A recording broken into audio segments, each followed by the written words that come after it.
Rail focus کے ساتھ حاضر ہوں۔ ترکی، سعودی عرب اور پاکستان ڈیفنس پیکٹ، اس کے اوپر بڑی باتیں ہو رہی ہیں، بہت ساری بات کی جا رہی ہے، لیکن ہم ظاہر ویلاگ کر رہے ہیں تو مختصر سا میں آپ کے سامنے چیزیں رکھنا چاہتا ہوں، بہت تفصیل میں نہیں۔ ایک تو یہ ہے کہ پاکستان اور سعودی عرب کا ایک لحاظ سے ڈیفنس پیکٹ کہہ لیں یا آپ معاہدہ کہہ لیں 1967 سے جاری ہے، 1967 سے، اور ترکی کے ساتھ 1955 پہ بغداد پیکٹ ہوا تھا، وہ ترکی کے ساتھ پاکستان کا تعلق ہوا تھا۔ پھر RCD کا بھی آپ نے ایک معاہدہ دیکھا ہوگا، وہ بھی ہوا تھا۔ تو معاہدے تو ہوتے رہتے ہیں، اور یہ معاہدہ جو پاکستان، سعودی عرب اور ترکی کے درمیان ہے، اسے ڈیفنس پیکٹ کہا جا رہا ہے، اور یہ کہا جا رہا ہے کہ کسی ایک ملک کے اوپر بھی حملہ ہوا تو اس کا مطلب ہے تینوں ملک پر حملہ ہوگا۔ بالکل یہی اسٹیٹمنٹ یہ تو 7 اگست کو ہوا 2026 کو، 17 ستمبر 2025 کو بھی ایک معاہدہ ہوا تھا پاکستان اور سعودی عرب کے درمیان، اور اس میں بھی یہی اسٹیٹمنٹ تھا کہ یہ ایک ڈیفنس پیکٹ ہے، اور سعودی عرب پہ حملہ پاکستان پہ حملہ تصور کیا جائے گا، اور پاکستان پہ حملہ سعودی عرب کے اوپر حملہ تصور کیا جائے گا۔ اور یہی چیز اب ترکی، پاکستان اور سعودی عرب کے درمیان ہے۔ اب اس معاہدے کے حوالے سے ایک جو ویو ہے وہ یہ ہے کہ بہت اچھا معاہدہ ہے، اور اس سے 3 اہم ترین مسلم ممالک، ایک جو اسلامی امہ کی ایک اہم آپ کی طاقت ہے یا سلطنت ہے یا بادشاہت ہے، جسے سعودی عرب کہا جاتا ہے، اور سعودی عرب میں کیونکہ مکہ اور مدینہ دونوں بہت معزز، بڑے رسپیکٹبل، بڑے مقدس شہر ہیں، اور مسلمان، تمام مسلمان سمیت پاکستان کے لیے بڑے اہمیت کے حامل رکھتے ہیں۔ تو سعودی عرب کی اہمیت ایک لحاظ سے اپنی جگہ ہے، اور خاص طور پہ عرب کنٹریز میں وہ لیڈ بھی کر رہا ہے۔ دوسری ترکی ایک بڑا پاورفل کے طور پر سامنے آیا، حالانکہ ترکی کا ایک بڑا اہم معاہدہ نیٹو کے ساتھ بھی ہے جو 1952 میں ہوا ہے، اور آپ کو پتہ ہے کہ نیٹو طرز کا معاہدہ وہ فوجی معاہدہ ہے۔ اب یہ معاہدہ ترکی نے پاکستان اور سعودی عرب کے ساتھ کیا، یہ بھی ایک فوجی معاہدہ ہے، ڈیفنس پیکٹ ہے، اور ایک پہ حملہ، تینوں پہ حملہ تصور کیا جائے گا۔ اب اس پیکٹ کی کچھ لوگ بڑی تعریف بھی کر رہے ہیں، اور یہ کہہ رہے ہیں کہ یہ خوشائن چیز ہے، یہ دنیا میں امن لے کے آئے گا، مسلم کنٹریز کے لیے ایک بہت اچھا اقدام ہے، اور بھی کنٹریز اس میں شامل ہوں گے۔ لیکن یہاں پر کچھ لوگ یہ کہتے ہیں کہ یہ معاہدہ،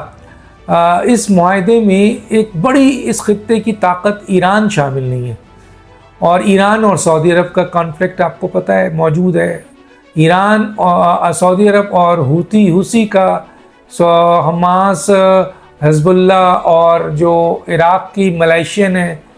تو یہ اتحادی ہیں ایران کے، اور سعودی عرب سے حوثی کا آپ کو پتہ ہے یمن کے حوثی کا کانفلکٹ ہے، اور لڑائی بھی چل رہی ہے اس وقت ہے۔ تو اس موقع پہ جب یہ 3 ممالک ایک بڑا اہم ڈیفنس معاہدہ کر رہے تھے، کچھ لوگوں کا خیال ہے کہ اس موقع پہ ایران بھی اس میں شامل ہوتا تو یہ ایک بڑی منظم طاقت ہوتی، اور اس سے اس خطے کو امن ملنے کے چانسز بہت زیادہ ہیں۔ اب سوال یہ پیدا ہوتا ہے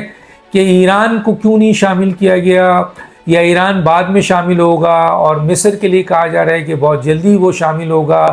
ترکی کے صدر یہ کہتے ہیں کہ جی یہ معاہدہ دوسرے ملکوں کے لیے اوپن ہے، یعنی ایران کے لیے بھی اوپن ہے۔ اب یہاں پر جب یہ کہا جاتا ہے کہ ایران کے لیے بھی اوپن ہے، تو پھر یہ معاہدہ اگر ایران اس میں شامل ہو جاتا ہے تو کچھ لوگوں کا خیال ہے کہ یہ معاہدہ ڈیفنس پیکٹ بہت مضبوط ہو جائے گا۔ ادروائز اگر اس معاہدے کو سامنے رکھتے ہوئے ایران کو اگر باہر رکھا جاتا ہے تو اس خطے میں ایران ایک بہت بڑی طاقت بن چکا ہے۔ امریکہ کو شکست، اسرائیل کو شکست، پھر وہ جو خلیج ممالک ہیں ان کو شکست،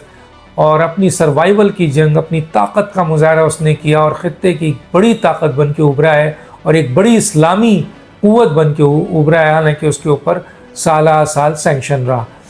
اب یہاں پر ایک اور بات بھی کہی جا رہی ہے کہ سعودی عرب نے جب پاکستان اور ترکی سے اپنا ڈیفنس پیکٹ کر لیا ہے تو اب اس کے لیے بہت ضروری ہے کہ وہ اپنے علاقے سے، اپنی زمین سے امریکن اڈے کو فوری طور پر خالی کروا لے، کیونکہ امریکن اڈے اگر سعودی عرب میں موجود رہے تو وہاں سے کسی بھی ملک کے خلاف جارحیت کسی وقت بھی ہو سکتی ہے، اور اگر ایسا ہوا تو پھر یقیناً یہ ڈیفنس پیکٹ جو پاکستان اور ترکی اور سعودی عرب کے درمیان ہے یہ بھی متاثر ہوگا، اور کوئی دوسرا ملک پھر سعودی عرب کے سرزمین پہ ان جگہوں پر جہاں امریکن اڈے ہیں، جہاں سے اس ملک کے خلاف جارحیت ہوئی ہے، وہ اٹیک میں آئے گا۔ تو پھر اس طریقے سے سعودی عرب کی خود مختاری اور سالمیت کے لیے بھی بہت ضروری ہے کہ سعودی عرب جبکہ ایک بہت اہم ڈیفنس پیکٹ پہ آ چکا ہے، پاکستان ایک ایٹمی طاقت ہے، ترکی ایک فوجی طاقت، اچھی فوجی طاقت ہے، سعودی عرب ایک بڑی اسلامی طاقت ہے، جب تینوں ملتے ہیں تو اس صورتحال میں پھر سعودی عرب کو کوئی ضرورت نہیں ہے کہ امریکن اڈے وہاں موجود ہوں جو خلیج ممالک کی ابھی حالیہ ایران کے ساتھ جنگ میں تحفظ نہیں دے سکے، کیونکہ وہ تحفظ کے لیے آئے ہی نہیں ہیں، وہ تو اپنے مقاصد کے لیے آئے ہیں۔ ان کا مین مقصد ہے کہ وہ اسرائیل کو پروٹیکٹ کریں، اسرائیل کو سپورٹ کریں۔ اور اب جب کہ یہ واضح طور پہ کہا جا رہا ہے کہ پاکستان، سعودی عرب اور ترکی کا ایک بہت بڑا ڈیفنس پیکٹ ہوا ہے، اور یہ ایک ایسا پیکٹ ہے جس میں کہا جا رہا ہے کہ ایک کنٹری کے اوپر حملہ، دوسری کنٹری کے اوپر حملہ، تیسری کنٹری کے اوپر حملہ تصور کیا جائے گا، تو یہ تو بہت بڑا پیکٹ ہوا۔ اب اس صورتحال کے لحاظ سے مختلف جو سلسلے ہیں کہ کون فیصلہ کرے گا اگر ایسی صورتحال ہوئی، مشترکہ فیصلہ ہوگا، کون اس کو لڑے گا، کمانڈو لڑیں گے، کس طرح وہ بھی چیزیں آ جائیں گی۔ لیکن امپورٹنٹ بات اب یہاں پر دو بہت امپورٹنٹ بات ہے۔ ایک، اگر اس ڈیفنس پیکٹ میں ایران کو شامل کیا جاتا ہے تو یہ ڈیفنس پیکٹ اور مضبوط ہو جاتا ہے، اور خطے کو ایک بڑی امن کا جو ہے وہ ملنا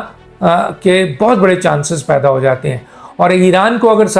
نہیں شامل کیا جاتا اور